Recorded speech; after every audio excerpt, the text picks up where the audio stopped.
Address तो यही बताया था ना उन लोगों ने। Yes sir.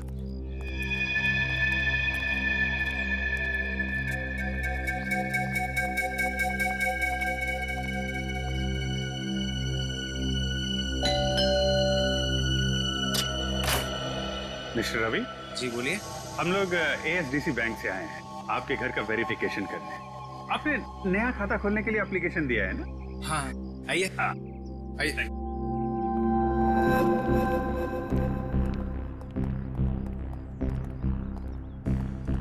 बहुत बढ़िया घर बनाया आपने सर। अच्छा सपना मैम है ना, उनके भी सिग्नेचर्स लगेंगे। अच्छा हाँ।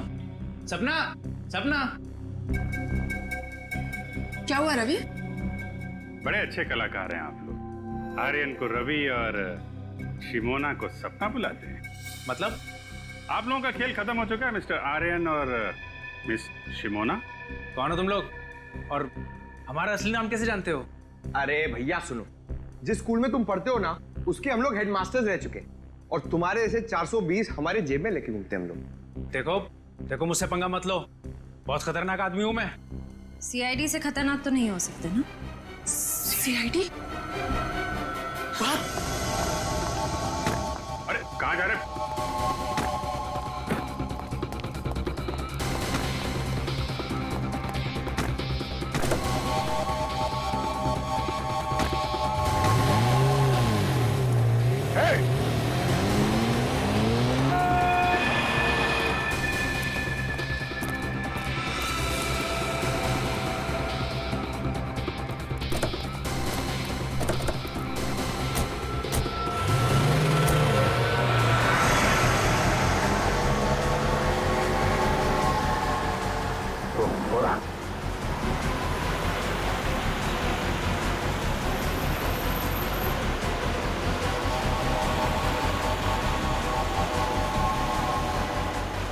थोड़ा और तेज है।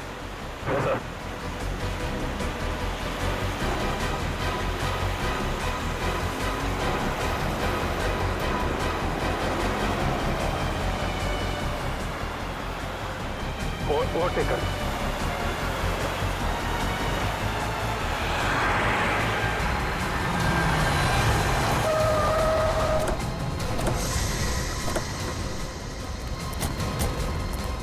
बारह।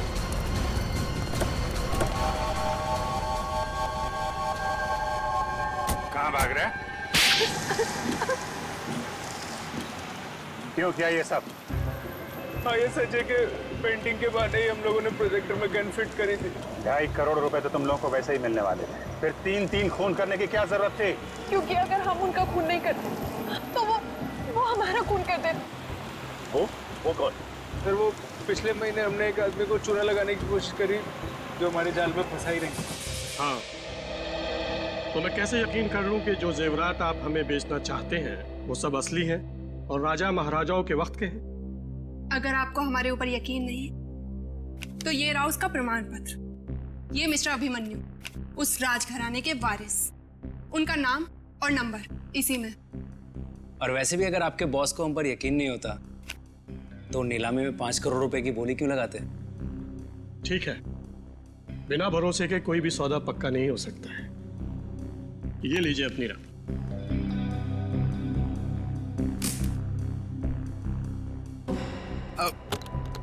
Thank you. शुक्रिया। Thank you. हेलो, क्या? अरे पकड़ो इन्हें! अरे सब नकली है! अरे जेवरात नकली है, पकड़ो!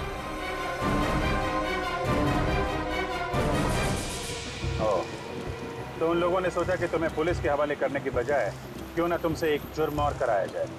सर हम तो खून करने के बारे में सोच भी नहीं सकते। हम लोगों से पैसे ले, उनकी जानें नहीं लेते। खून करने से इतना ही परहेज था तो क्यों साथ दिया उन लोगों का? CID के पास आना चाहिए था तुम लोगों को। कहाँ पकड़े गए थे तुम दोनों? सर वो होटल रिज में। Hotel ridge? Excuse me. आइए सर, आप डिलक्स रूम AC लेंगे या नॉन AC सर? CID क्या बात है सर, सब ठीक तो है ना? ठीक तो कुछ भी नहीं है। इन तीनों को जानते हो? नहीं तो सर। नहीं पहचानते? मैं नहीं पहचानता सर। बुला अपने मैनेजर को। अरे वो रहे, मैनेजर साहब जल्दी आइए, सीआईडी वाले आए हैं। क्या हुआ सर? इन फोटोज को जरा ध्यान से देखिए। ये रणवीर, ये आर्यन और ये शिमोन। जरा डिटेल चेक करके बताइए, क्या ये आपके होटल में आए थे? ठीक है सर। नहीं सर, ये नाम के लोग तो हमारे होटल में कभी नहीं आए। शायद नाम बदल कर रह रहे हो। सर नाम बदल के आए होंगे तो पता नहीं, लेकिन पहले इन्हें इस होटल में आते हुए कभी नहीं देखा सर, जहाँ तक मेरा ख्याल है। जहां तक आपका ख्याल है। हेलो, हाँ जरा अंदर आना तो।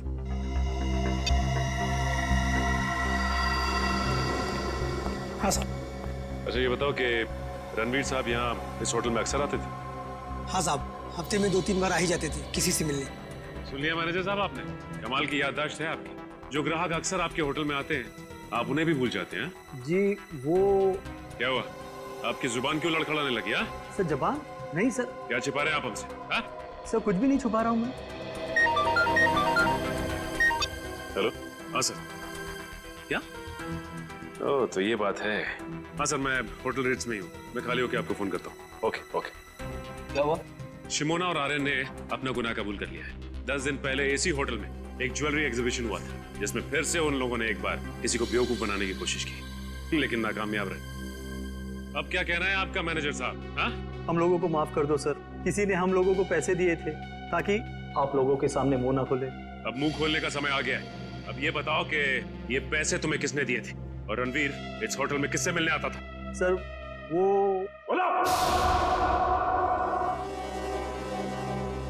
निखिल, इस वॉचमैन को ठीक तरह से समझा दिया है ना?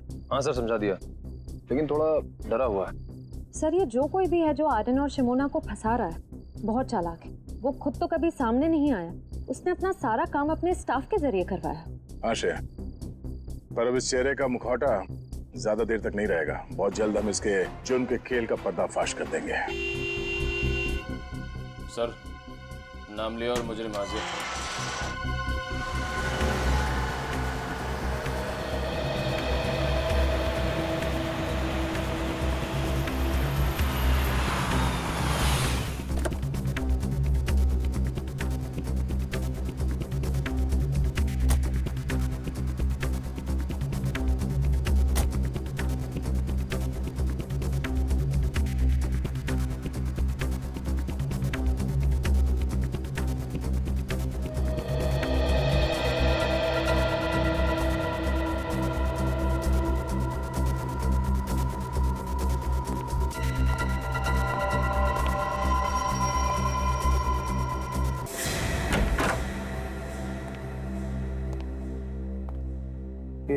घर की सारी लाइटें ऑन क्यों हैं?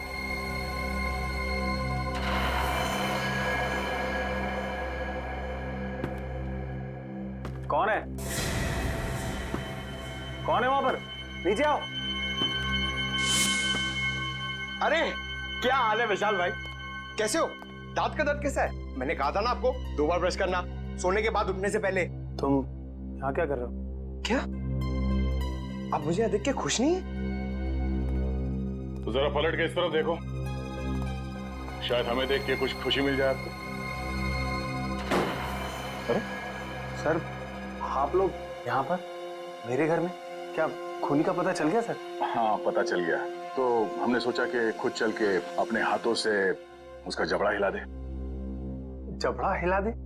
सर तो उसके लिए तो आपको खूनी के घर में होना चाहिए, फिर भला आप यहाँ मेरे घर में क्या कर रहे हैं? अपना एक गाल जरा यहाँ लाना। आजा। सर आपको मुझ पर शक है? शक नहीं, पूरा यकीन है। सर कहाँ जा रहे हो विशाल बाबू? अपनी कंपनी का शेयर छोड़ चल। मेरे मिट्ठू, अब एक अच्छे तोते की तरह चुपचाप सच बताना शुरू करते हैं, समझा?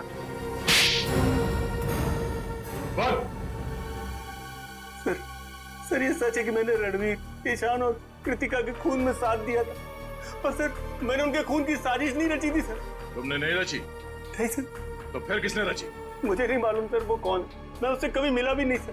सर वो हमेशा अपने वकील को भेजता था मुझसे बात करने के लिए।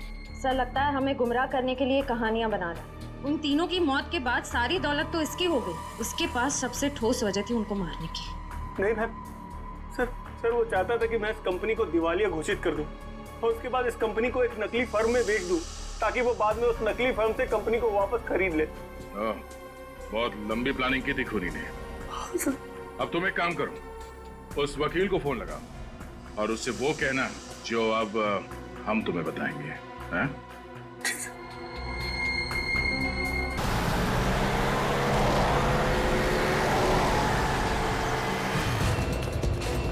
रुक जाओ, रुक जाओ।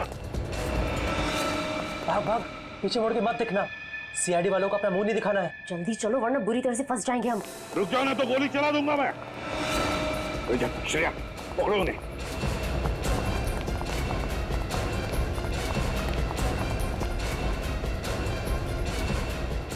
यहाँ क्या है?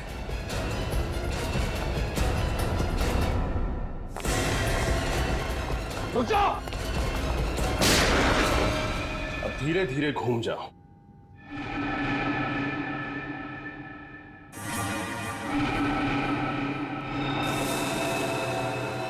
अरे ये तीनों टेबल पर ऐसे क्यों पड़े हैं?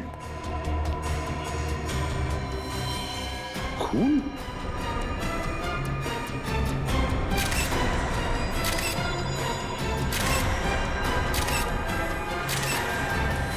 सिर के बीचों बीच गोली लगी है, तीनों के। हाँ सर।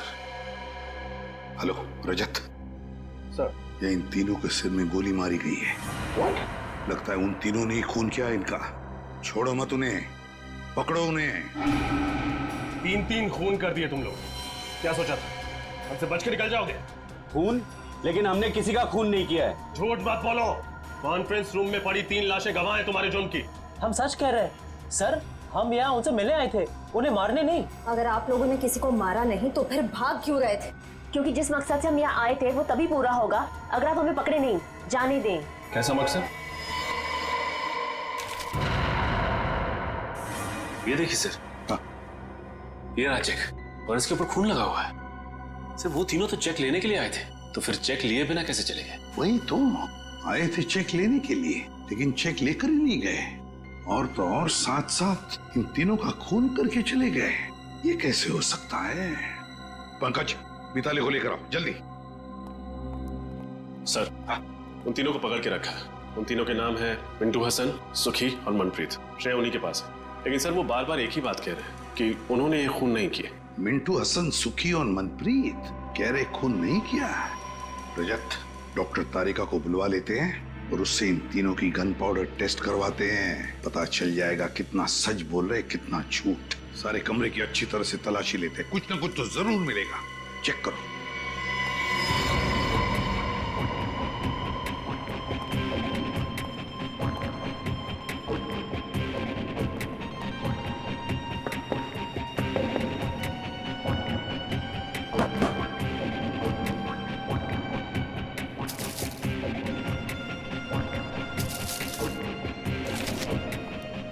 सर, मिताली।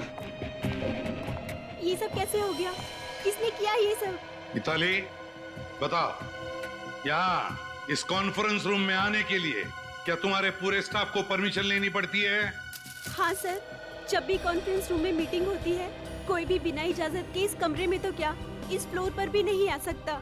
और आज तो यहाँ बहुत जरूरी मीटिंग थी, इसीलिए कृतिका मैडम, रणबीर सर और ईशान सर ने कहा था कि किसी को भी यहाँ आने की अनुमति न दी जाए जब तक मीटिंग खत्म न हो जाए। तो फिर वो तीनों कैसे घुसे इस कॉन्फ्रेंस रूम में? क्या तुम भी शामिल हो उनके साथ? बताओ। नहीं सर, आप ऐसा कैसे कह सकते हैं? मैं भला अपने बॉसेस को क्यों मारूंगी? उन्हें तो कृतिका मैम ने परमिशन दी थी अंदर आने के लिए। सर पूरा कमरा छान मारा है, कहीं कुछ नहीं मिला।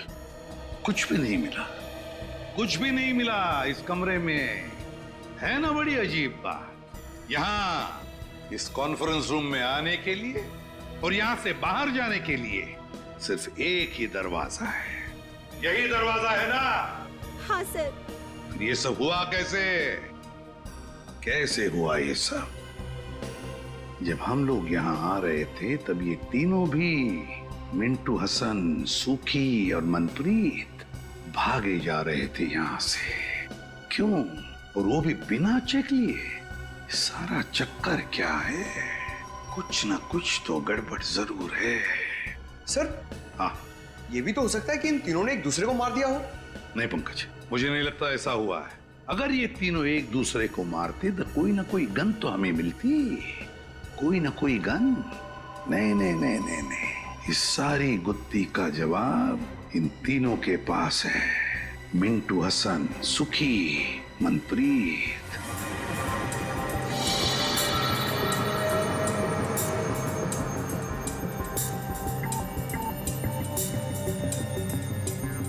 ये लोग सच कह रहे हैं सर, इनमें से किसी ने भी गोली नहीं चलाई। किसी के हाथ पर गन पाउडर का निशान नहीं। नहीं सर। अब तो यकीन हो गया ना आप लोगों को कि हम शरीफ लोग हैं, क्रिमिनल नहीं। शरीफ लोग, मिंटू हसन, सुखी, मनप्रीत, शरीफ लोग इसलिए भाग रहे थे हमसे।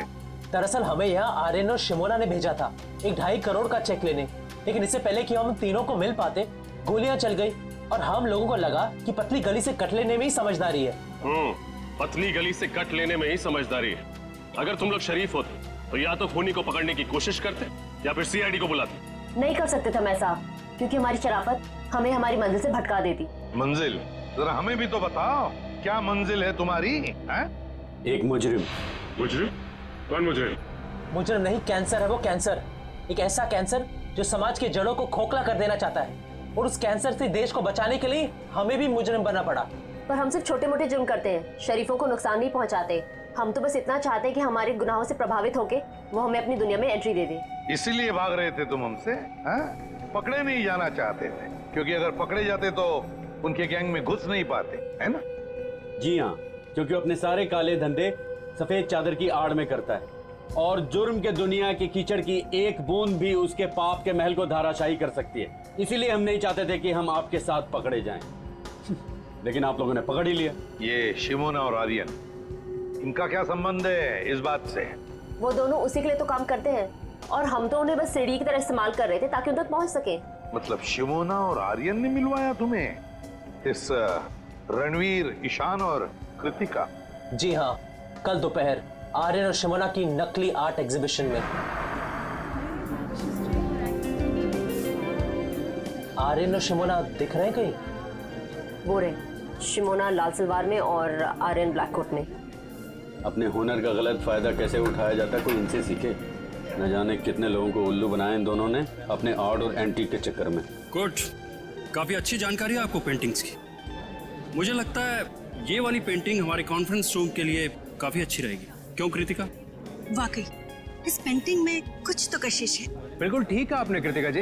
एक नायाब हीरे की कीमत एक अच्छा जौहरी परख सकता है, और आपकी आंखों में परखने की नजर कूट कूट कर भरी है।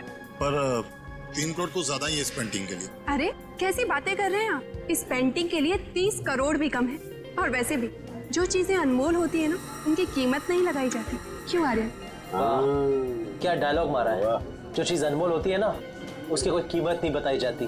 देखना, इस पे तीनों के तीनों क्लीन बोल्ड हो जाएंगे। पर कुछ तो कम कीजिए, बहुत ज्यादा है। भाई, हमें कृतिका जी की मुस्कान बहुत पसंद आई। जी शुक्रिया। आप एक काम कीजिए, 3 की जगह 2.5 करोड़ दे दीजिएगा। ठीक? ठीक है, डन करते हैं। तो फिर ठीक है, कल हम सारी पेंटिंग्स आपके ऑफिस में भिजवा देते हैं और आपसे चेक भी ले लेंगे। ठीक है। तो फिर बोलिए, कल कितने बजे तक कॉन्फ्रेंस रूम में आएंगे आप पेंटिंग्स देखने के लिए? 11 बजे सही रहेगा। 11 बजे मिलते हैं। Done. Done. Thank you.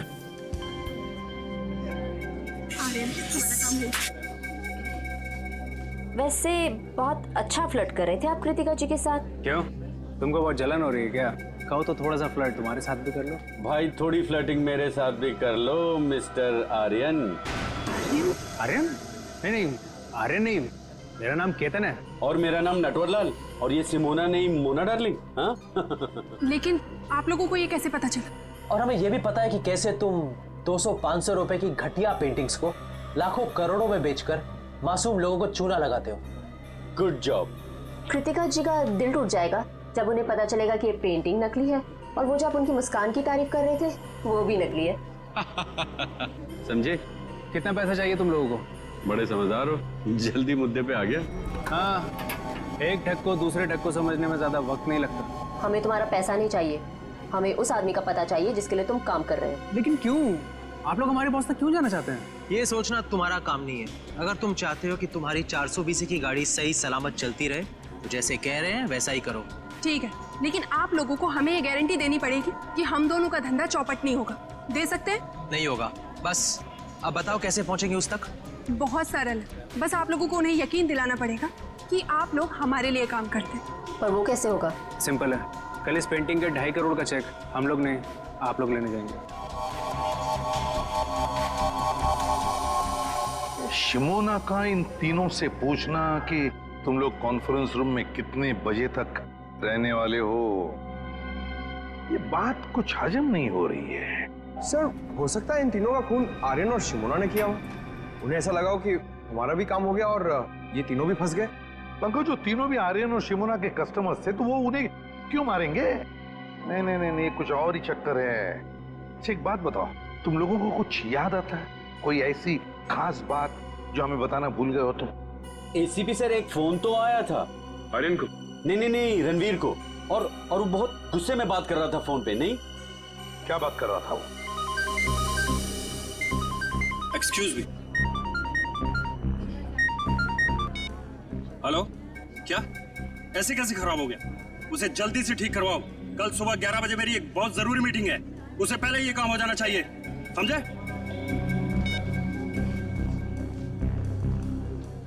Mister Ranveer, या मेरी अभी अपने कारपेंटर से बात हो गई है। आज रात को ही जाकर वो ये आपके कॉन्फ्रेंस हॉल में खूबसूरत पेंटिंग लगा देगा। ओह नाइस, ये तो बहुत अच्छी बात है। इसका मतलब कल सुबह जब हम ऑफिस पहुंचेंगे तो ये पेंटिंग दीवार पर लगी होगी। बिल्कुल। गुड। और हमारी जगह चेक लेने के लिए ये तीनों आएंगे। ओह, कौन है ये तीनों? ये तीनों भी हमारे साथ ही काम करते हैं। और जैसे ही हम यहाँ पहुंचे गोलियां चलने लगी। उसके बाद क्या हुआ आपको तो पता ही है। कुछ ना कुछ तो गड़बड़ जरूर है, कुछ ना कुछ तो गड़बड़ जरूर है, वरना इस आर्यन ने रात को फोन करके तुरंत पेंटिंग्स क्यों लगवा ली कॉन्फ्रेंस रूम में? कुछ ना कुछ तो गड़बड़ जरूर है। क्या तुम लोगों ने इन दोनों को देखा था बिल्डिंग में? नहीं, वो दोनों तो यहाँ कहीं नजर नहीं आए। कहीं भी दिखाई नहीं दिए? तो फिर ये खून किया किसने? ये खून किया किसने? किसने किया ये खून? आसान के पता चला गोलियां कैसे चली? हाँ, पता तो चला है कुछ, शायद मदद मिल जाए। तो बता दे।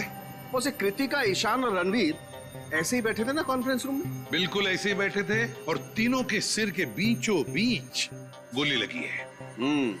और वो गोली एक ही कैलिबर की है बॉस, जो तीनों को लगी है। और तीनों को गोली 55 से 60 डिग्री के एंगल से चली है, ऐसे।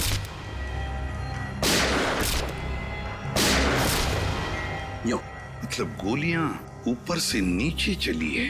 सर, फिर तो खूनी को भी ऐसे ही किसी ऊंची चीज पर चढ़ना पड़ा होगा। तो क्या सर खूनी ने इन सब पर कॉन्फ्रेंस रूम की टेबल पे चढ़ के गोलियां चलाई होंगी? नहीं निखिल, कॉन्फ्रेंस रूम की टेबल पर चढ़कर कैसे गोलियां चलाएगा?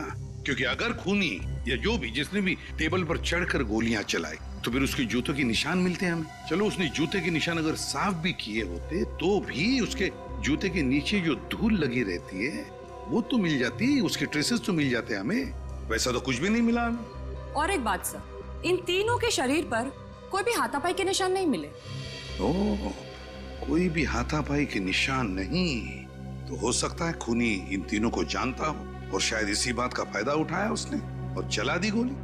सड़के उस चेक के ऊपर जो खून मिला था वो किसका था? बस वो खून रणवीर का है। रणवीर का है? लेकिन सर, इन तीनों को मारकर किसी को क्या फायदा हो सकता है? इन तीनों को मारकर किसी का क्या फायदा हो सकता है ये तो हम पता लगा ही लेंगे श्रेया। लेकिन पहले उस कॉन्फ्रेंस रूम में फिर से जाना होगा, फिर से देखना होगा कि गोली चली कैसे।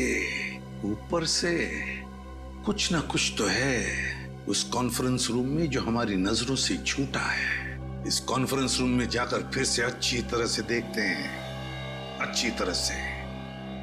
तो तुम हो विशाल, इस कंपनी के चौथे और सबसे बड़े हिस्सेदार। जी सर। इन तीनों की मौत के बाद तो तुम कंपनी के मालिक बन गए हैं? जी, सही कहा आपने। मुबारक। मिठाइयाँ लाए हो? मिठाई? सर, मेरे पार्टनरों के साथ इतना बड़ा दुखद हादसा हुआ है और आप मिठाई खाना चाहते हैं? अब करोड़ों रुपए जो मिल गए तुम्हें और फिर कंपनी पूरी की पूरी तुम्हारी हो गई, नहीं? सर, ये क्या कह रहे हैं आप? सर, पैसा तो हाथ का मैल है, पर इंसान की जिंदगी पैसे से कहीं ज्यादा अनमोल है। इसी हाथ के मैल ने अच्छे अच्छे लोगों की नीयत को गंदा किया है मिस्टर विशाल। आज सुबह 11 बजे जब इन तीनों को गोली लगी, आप कहाँ थे? जी, मैं मेरे दांत में बहुत दर्द हो रहा था तो मैं डेंटिस्ट के पास गया। आप चाहें तो डेंटिस्ट से कंफर्म कर सकते हैं। नहीं नहीं, उसकी कोई जरूरत नहीं है। वैसे ये आपके दांत का दर्द ठीक है अभी? अभी ठीक है। दांत का दर्द बहुत खराब होता है सर। मेरा डॉक्टर कहता है कि दिन में 2 बार ब्रश करना चाहिए, एक बार सोने के बाद और एक बार उठने से पहले। मेरे दांत देखो।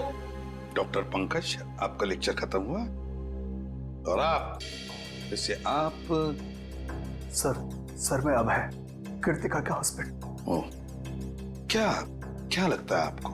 आपको किसी पर शक है? कौन कर सकता है ये? नहीं सर, मुझे किसी पे शक नहीं है, पर सर जिस किसी ने भी किया है ना उसे आप छोड़िएगा मत प्लीज सर। पता नहीं हो कृतिका के बिना मेरी जिंदगी कैसे कटेगी। मिस्टर अभय, हौसला रखिए, वक्त के साथ सब कुछ ठीक हो जाएगा। मुझे तो लगता है कि रणबीर सर की जान पहले से ही खतरे में थी। अच्छा, आपको ऐसा क्यों लगता है? सर, रणबीर सर ने शशांक और केदार के खिलाफ पुलिस में कंप्लेन की थी। वो दोनों कंपनी हथियाना चाहते थे और रणबीर सर कुछ दिनों से काफी अजीब सा बिहेव करते थे। ना हंसते थे, ना बोलते थे, हमेशा अकेले रहते थे। जहाँ भी जाते थे ड्राइवर को भी साथ लेकर नहीं जाते थे। जहाँ भी जाते थे अकेले जाते थे, अपने ड्राइवर को भी साथ में नहीं लेके जाता था। सर, सालुंके सर कह रहे थे ना कि गोली 55 से 60 डिग्री के एंगल में चली। गोली कहीं ऊंचाई से चलाई गई।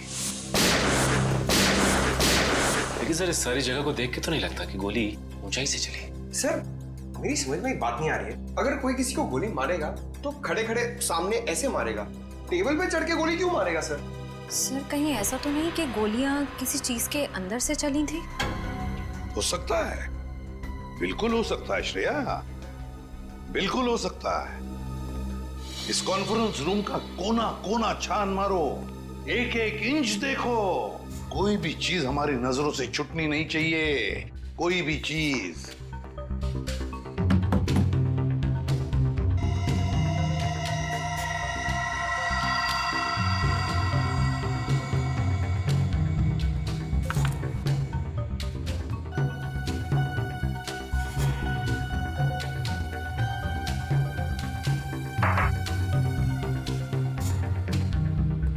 सर, फिर से कुछ नहीं मिला। रजत, एक बात समझ में नहीं आ रही है। इतना बड़ा प्रोजेक्टर का स्क्रीन है, प्रोजेक्टर का रिमोट है, मगर प्रोजेक्टर कहीं दिखाई नहीं दे रहा है। क्योंकि सर प्रोजेक्टर सीलिंग के अंदर लगा हुआ है। प्रोजेक्टर सीलिंग के अंदर लगा हुआ है? अच्छा, तो क्या हम उसे नीचे उतार सकते हैं? जी सर। कैसे? सर, वो जो रिमोट में ऊपर वाला बटन है उसको दबाएंगे आप तो ये प्रोजेक्टर नीचे आ जाएगा।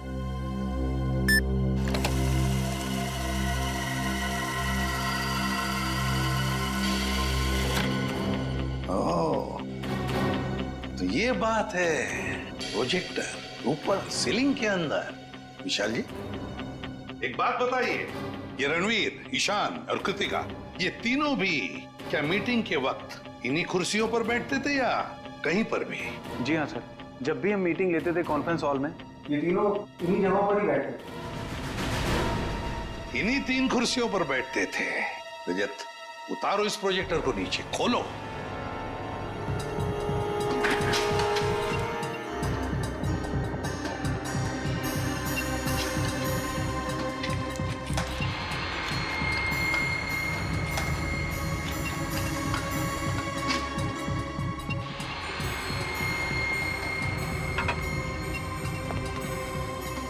खोलो इसे पंकज।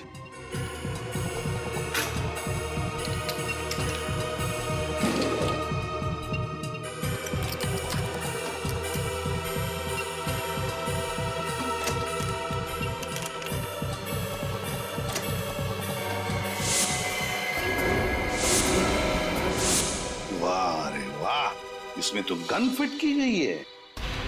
प्रोजेक्टर के अंदर गन लगा के रखी है। मतलब खूनी जानता था कि ये तीनों सब इन्हीं कुर्सियों पर बैठते थे। जैसे इन कुर्सियों पर बैठे, प्रोजेक्टर के गन में से गोलियां चली और काम खत्म। हाँ सर, ये तीनों बेचारे कहाँ जानते थे कि प्रोजेक्टर के नीचे आते ही और गोलियां चलेंगी और तीनों मारे जाएंगे। मगर सर, प्रोजेक्टर में गन फिट की किसने? गन फिट की किसने? सर, मिंटू हसन कह रहे थे ना कि उन्होंने रणवीर को फोन पर किसी से बात करते हुए सुना था और रणवीर कह रहा था कि आज ही ठीक हो जाना चाहिए। उसे जल्दी से ठीक करवाओ। कल सुबह 11 बजे मेरी एक बहुत जरूरी मीटिंग है, उससे पहले ये काम हो जाना चाहिए, समझे? नहीं, रणवीर इस प्रोजेक्टर की बात तो नहीं कर रहा था? हाँ, हो सकता है। मिताली, क्या मीटिंग से पहले किसी ने इस प्रोजेक्टर को हाथ लगाया था? कोई रिपेयर करने आया था? सर, कल रात को आर्यन और शिमोना आए थे ये पेंटिंग लगाने के लिए। उसी दौरान एक इंजीनियर भी आया था प्रोजेक्टर ठीक करने के लिए। उस वक्त आप यहाँ थी? नहीं सर, मैं नहीं थी। रात हो गई थी तो मैं घर चली गई थी। मुझे वॉचमैन ने बताया। कौन था ये इंजीनियर? पता नहीं सर, कोई नया इंजीनियर था। वॉचमैन कह रहा था कि पहली बार देखा है। उस इंजीनियर ने अपना नाम, पता, नंबर तो दिया होगा? नहीं सर। कोई नया इंजीनियर जिसका नाम नहीं, पता नहीं, नंबर नहीं। वाह रे वाह, बहुत बड़ी प्लानिंग की इस खूनी ने। पहले इसने प्रोजेक्टर को बिगाड़ दिया, फिर अपने आदमी को बुला लिया इसे रिपेयर करने के लिए, इस नए इंजीनियर को, और उसके जरिए उसने ये गन फिट कर दी इस प्रोजेक्टर में। मगर ये इंजीनियर उसी वक्त आया था जिस वक्त आर्यन और शिमोना ये पेंटिंग लगाने आए थे। ओह, तो इसका मतलब है आर्यन और शिमोना, ये दोनों का कोई ना कोई कनेक्शन जरूर है इन 3 खूनों के साथ। सर, ये आर्यन और शिमोना हर जुर्म से पहले अपनी पहचान बदल लेते हैं। शायद इस वक्त भी अपने नए जुर्म के बारे में सोच रहे हैं। हाँ, तो पता लगा ये आर्यन और शिमोना इस बार अपने चेहरे पर कौन सा नया चेहरा लगाने वाले हैं। शशांक और केदार, पता है इस कागज में क्या है? क्या लिखा है सर? तुम्हारे अतीत का इतिहास। कैसा इतिहास? किस तरह आप लोग बड़ा मगरमच्छ बनकर छोटी मछलियों को खा जाना चाहते हैं, इसका इतिहास। अब तक कुल 15 कंपनियों को आप लोग अपनी कंपनी में शामिल कर चुके हैं, या तो पैसे का लालच देकर या फिर धोखाधड़ी से। इसमें गलत क्या है सर? हर बिजनेसमैन का एक सपना होता है कि वो अपना कारोबार फैलाए। हम लोग बस वही कर रहे हैं। मगर गलत ढंग से कर रहे हैं, गलत ढंग से। ये है वो 7 लोग जिन्होंने तुम्हारे खिलाफ कंप्लेंट दर्ज की है पुलिस में। इसमें रणवीर भी है। सर, वो कहते हैं ना, इंसान जैसे जैसे कामयाब होने लगता है तो उससे जलने वालों की तादाद भी बढ़ने लगती है। ये लोग जलते हैं हमसे सर। झूठ! इसलिए बिना वजह ये लोग हमारी तरक्की में बाधा डालने की कोशिश कर रहे थे। ये लोग झूठ बोल रहे हैं। क्या तुमने इन लोगों को धमकी नहीं दी कि तुम्हारी कंपनी हमें दे दो? हाँ या ना? नहीं सर, हमने इन्हें धमकी नहीं दी थी, सिर्फ प्यार से विनती की। प्यार से विनती की? सीधे सीधे बता दो, क्यों मारा तीनों को? यकीन मानिए मेरा सर, हमने इन्हें नहीं मारा। हाँ सर, हम तो इन्हें जानते भी नहीं है। जानते भी नहीं? ठीक है, निकल, तो दिखाओ इन्हें फोटो। गौर से देखो, पहचानते हो इन्हें? नहीं सर, हम इन्हें नहीं पहचानते। ये शिमोना है और ये आर्यन, आपकी तरह 420। आर्यन और शिमोना, हम ये नाम पहली बार सुन रहे हैं सर। हाँ सर। सर, मुझे लगता है ये दोनों सच कह रहे हैं। उन तीनों के खून में इनका हाथ नहीं है। श्रेया, इतनी जल्दी ये कहना ठीक नहीं है। और अगर मान भी लिया कि इन दोनों ने खून नहीं किया, तो फिर खून किया किसने? ये खून किसी ऐसे आदमी ने किया जो अंदर वाला है, अंदर वाला, और जो जानता था कि ये रणवीर, ईशान और कृतिका वहां उस कॉन्फ्रेंस रूम में 11 बजे आने वाले थे। सर, जिस क्लाइंट के साथ मीटिंग थी, हो सकता है वही हो इस सब के पीछे। हम मगर विशाल और मिताली, इन दोनों ने तो हमें उसके बारे में कुछ नहीं बताया। सर, हो सकता है उन दोनों को पता ही ना हो कि ये मीटिंग आखिर थी किसके साथ। हो सकता है। सर, अक्सर जो बातें साथ वालों को पता नहीं होती हैं, वो बातें उनके ड्राइवर्स को पता होती हैं। तो ठीक है, ड्राइवर से पूछताछ करो।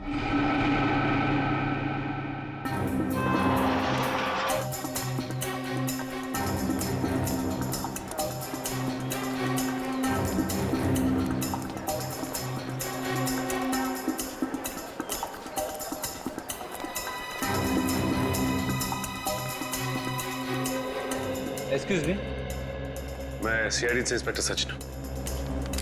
आप जरा ये दोनों फोटो देखिए। क्या ये लड़का और लड़की आपके यहाँ पासपोर्ट बनवाने आए थे क्या? नहीं सर, ये दोनों तो कभी नहीं आए।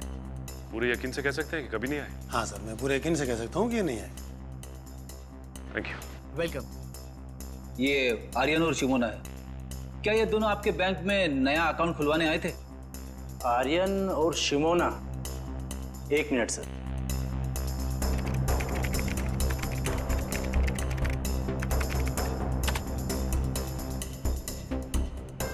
नहीं सर, इन्होंने हमारे यहाँ कोई अकाउंट नहीं खुलवाया है। कोई बात नहीं, ये मेरा कार्ड है।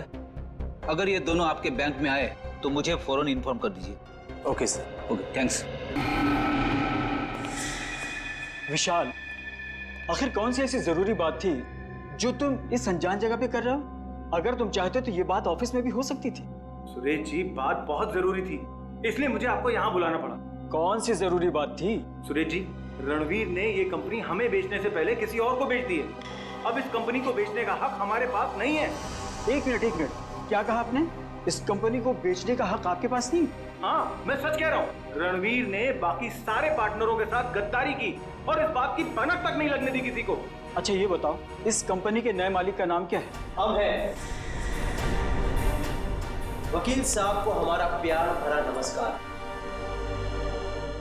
अपना प्यार भरा नमस्कार रखो अपनी जेब में, और अगर अपनी भलाई चाहते हो तो चुपचाप ये कंपनी उसको दे दो जिसका इस कंपनी पे पूरा पूरा हक।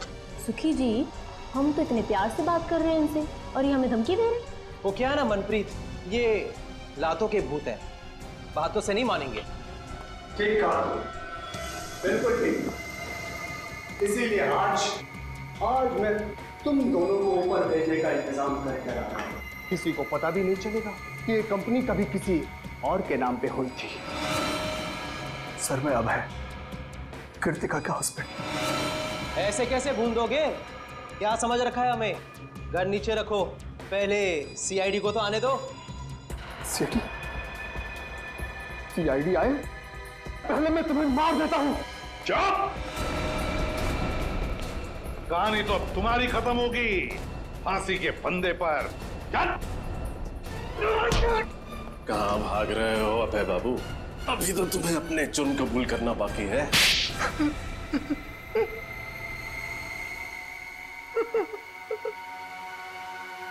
तीन खून करके पेट नहीं भरा तो और 2 खून करने चले थे। हा? और खून करूंगा मैं, और करूंगा। जो भी मेरे और मेरी कंपनी के बीच में आएगा वो सबको मरना पड़ेगा। गद्दारी की थी मेरी पत्नी कृतिका ने मेरे साथ। कैसी गद्दारी? मैंने कृतिका, ईशान और रणवीर को पार्टनर बनाया था अपनी कंपनी में ताकि वो तीनों मेरी मदद कर सके बिजनेस में, और उन तीनों ने मिलकर मेरा ही पत्ता काट दिया मेरी कंपनी से। और ये विशाल जिसे मैंने लाया था, इसका हिस्सा मुझसे भी ज्यादा है मेरी कंपनी में। और इसलिए तुमने विशाल को अपने साथ मिला लिया और प्लान बनाया रणवीर, ईशान और कृतिका को मारने का, है ना?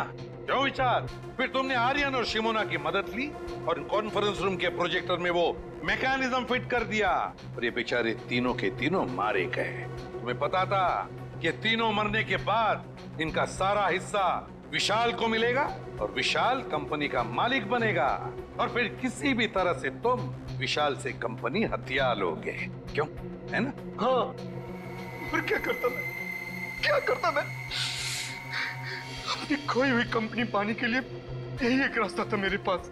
पर अफसोस अभय जी, तुम्हारा ये रास्ता फांसी के फंदे पर जाके खत्म होता है, फांसी के फंदे पर। और विशाल, तुम भी नहीं बच सकते, क्योंकि मुजरिम का साथ देने वाला भी उतना ही बड़ा मुजरिम होता है। ले जाओ इन। चलो। सर मुझे माफ कर दीजिए सर, मुझे माफ कर दीजिए सर। चलो सर, मेरे कुछ नहीं है सर, मुझे माफ कर दीजिए। केस तो सॉल्व हो गया। हाँ रजत, ये केस तो सॉल्व हो गया, मगर वो तीनों कहाँ हैं? मिंटू, हसन, सुखी, मनप्रीत, उन तीनों ने भी बहुत मदद की हमारे इस केस में। पता नहीं कहाँ है सर, उनकी कोई खबर ही नहीं। अच्छे बच्चे बता रहे थे मंजिल के बहुत करीब पहुंचने वाले हैं। 26 तारीख बजाते रहो। अच्छे बच्चे तो 26 तारीख को बजाते रहो। मिंटू, हसन, सुखी और मनप्रीत, बजाते रहो।